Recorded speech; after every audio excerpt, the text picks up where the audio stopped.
മാന്യപ്രേക്ഷകരെ, Christian വാണിയുടെ പുതിയൊരു വീഡിയോയിലേക്ക് നിങ്ങൾക്ക് എവർക്കും ഹൃദ്യമായ സ്വാഗതം. ഞാൻ ഇന്ന് നിങ്ങളെ പരിചയപ്പെടുത്താൻ പോകുന്നത് അതായത് വാഴകളുടെ രാജാവ് കർപ്പൂരക്കതിൽ. ഇത് വളരെ ഔഷധ ഗുണമുള്ള ഒരു വാഴയാണ്.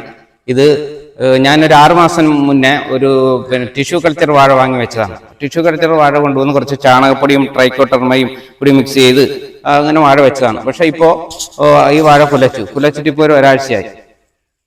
ഇപ്പം റെഗുലറായിട്ട് ഇതിന് വെള്ളം കിട്ടുന്നുണ്ടായിരുന്നു, അതുകൊണ്ടായിരിക്കും ഇത്രയും നേരത്തെ കുലച്ചത്. ഏതായാലും ഇപ്പോൾ ഇത് ഞാൻ തൃശ്ശൂർ ഭാഗത്ത് നിന്ന് വാങ്ങിയതാണ് ഈ വാഴ ടിഷ്യൂ കൾച്ചർ. ഇത് മിക്ക നഴ്സറികളിൽ ഇത് ലഭിക്കും. ഈ ഭാഗങ്ങളിലൊന്നും കിട്ടിയില്ലെന്നേ ഉള്ളൂ, തൃശ്ശൂർ ഭാഗത്ത് എന്തായാലും കിട്ടും. കേട്ടോ, ഇതിൻ്റെ ഒരു പ്രത്യേകത എന്ന് വെച്ചാൽ ഇത് ഒരു പരിധി വരെ ഇതിന് രോഗം വരില്ല. രോഗം വരികയാണെങ്കിൽ തന്നെ അതിന്റെ മണ്ടയടപ്പാണ് വരുന്നത്. അത് നമ്മളൊരു സോപ്പ് കഷ്ണം എടുക്കുക. സോപ്പ് കഷ്ണം എടുത്തിട്ട് 3-4 ചെറിയ കഷ്ണങ്ങളാക്കി പീസുകളാക്കി അതിന്റെ 3-4 കവിളിൽ വെച്ച് കഴിഞ്ഞാൽ ഇത് രോഗം വരില്ല. പിന്നെ ഇതിന് എന്ന് വെച്ചാൽ ഈ ആയുർവേദത്തിൽ ഇതിന് വളരെ പ്രാധാന്യമുണ്ട്. അതായത് ലേഹ്യങ്ങൾ ഉണ്ടാക്കാനൊക്കെ ഇത് വളരെ നന്നായിട്ട് ഉപയോഗിക്കാറുണ്ട്. അപ്പോൾ അതിന് അങ്ങനെ മെഡിസിനിൽ വാല്യൂ ഉള്ളത് കൊണ്ടാണ് അങ്ങനെ ഉപയോഗിക്കുന്നത്, അറിയാലോ. അപ്പൊ അങ്ങനെയൊക്കെ. അതുപോലെ തന്നെ മഗ്നീഷ്യവും പൊട്ടാസ്യവും ഒക്കെ ധാരാളം അടങ്ങിയിട്ടുണ്ട്.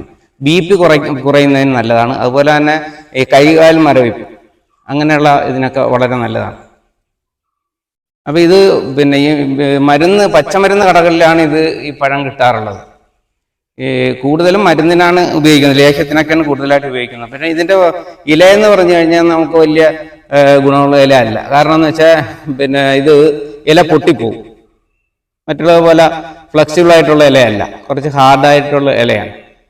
അങ്ങനെ അത് ഇല പൊട്ടിപ്പോവും.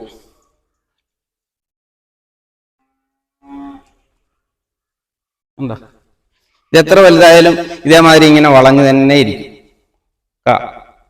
കായ്ക്ക് കുറച്ച് കട്ടി കൂടുതലാണ്, അത് കുറച്ച് ടൈറ്റ് ആയിരിക്കും സാധാരണ നമ്മുടെ നാടൻ കായ മാതിരി തന്നെ മഞ്ഞ കളറാണ് പഴുത്തു വരുമ്പോൾ ഇടുന്നത്. അപ്പൊ ഇത് നഴ്സറികളിലൊക്കെ കിട്ടും. ഇത് ഏകദേശം ഇതിന്റെ വില എന്ന് പറയുന്നത് ഒരു 100 രൂപയ്ക്കും 150 ഇടയ്ക്കായിരിക്കും 1 കിലോയുടെ വില വരുന്നത്.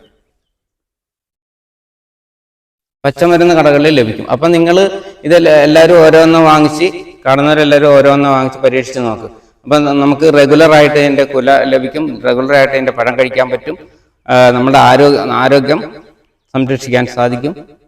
നന്നായി വരട്ടെ. Okay, thank you.